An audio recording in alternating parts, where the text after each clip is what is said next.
पहिले फक्त मुलामुलींनी भेटावं आणि एकमेकांची मतं पटतायत का किंवा ते बघावं आणि मग सगळ्या गोतावळ्याला इन्व्हॉल्व करावं? हां, हां.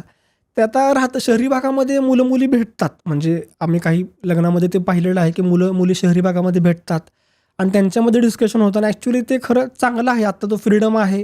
मुलं-मुली शिकलेत पण खूप चांगले आणि जॉबसुद्धा करतायत आणि त्यांना तेवढी मॅच्युरिटी आहे, की आपण काय केलं पाहिजे, काय नाही केलं पाहिजे. त्यामुळे मुलं-मुली जर का आधी भेटली, तर पालकांचा सुद्धा ॲक्चुअली जो त्रास होतोय, तो सुद्धा वाचेल त्या गोष्टीमुळं. पण ग्रामीण भागाकडे त्या गोष्टी होत नाहीत. शहरी भागाकडे त्या गोष्टी होत आहेत. मुलं-मुली भेटतायत. ग्रामीण भागाकडे आधी पालक स्वतः जातात, स्वतः भेटतात आणि तिथं मुला-मुलीला मात्र थोडासा वेळ दोघांना बोलायला दिला जातो. म्हणजे ते असं नाही की मुला-मुलीला बोलायला दिलं जात नाही आणि पालक भेटतात ते सुद्धा एका दृष्टीने चांगलं होतं, की नक्की मुलाचे आई-वडील कसे, कारण पालकांचा सुद्धा बघण्याचा व्ह्यू चांगला असतो.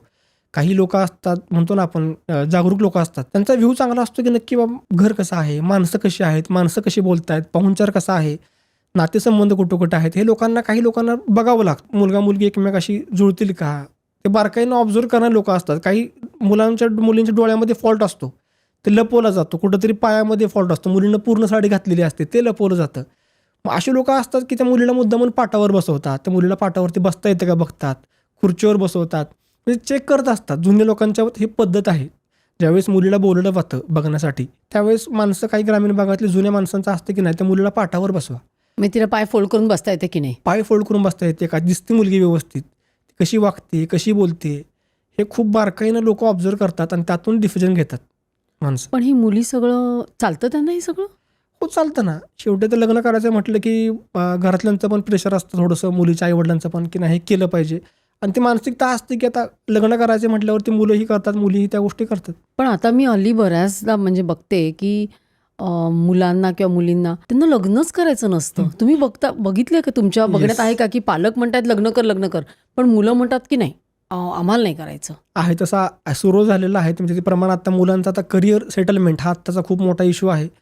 पॅकेजेस वाढलेत. मुलांना असं वाटतं, की आपण अजून थोडं सेटल व्हावं. कारण खर्च आता एवढे वाढलेत, महागाई वाढलेली आहे. तुम्ही जर का पुणे मुंबईमध्ये राहत असाल, तर तुम्हाला खूप जास्त पैसे लागतात आत्ता आणि त्यातून सेव्हिंग्ज करणं. मुलांची स्वप्न मोठी-मोठी आहेत आणि कुठंतरी ते कॉम्पिटिशन चालू आहे, की बाबा याला एवढा पगार आहे, आपण ॲटलीस्ट तेवढं टार्गेट अचीव्ह केलं, मग आपण लग्न करावं.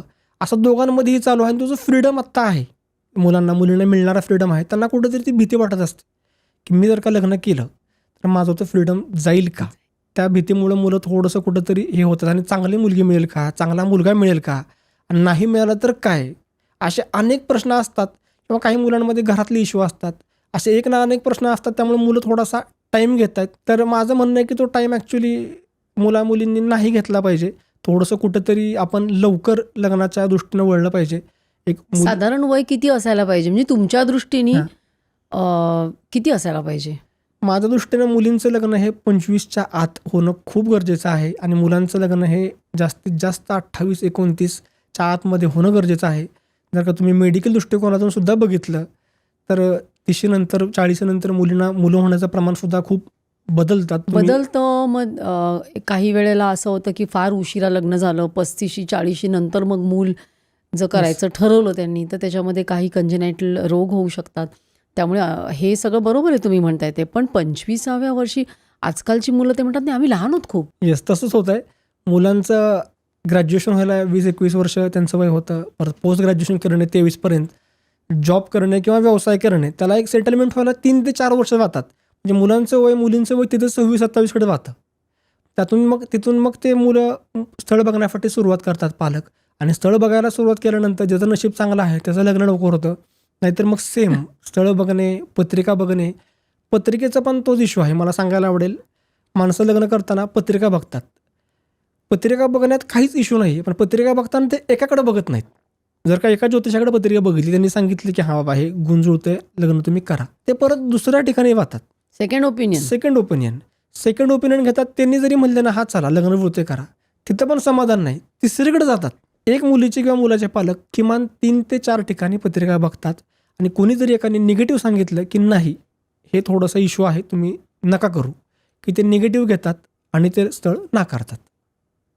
एक स्थळ आहे, मी सांगेन, म्हणजे सातारा भागातले आहेत, मोठे उद्योजक आहेत आणि त्यांच्या एक्सपेक्टेशनसुद्धा खूप हाय आहेत. कारण ते त्या लेवलला आहेत, मोठे उद्योजक आहेत. त्यांना मोठे उद्योजकच मुलांची स्थळं आहेत, त्यांची मुलगी आहे.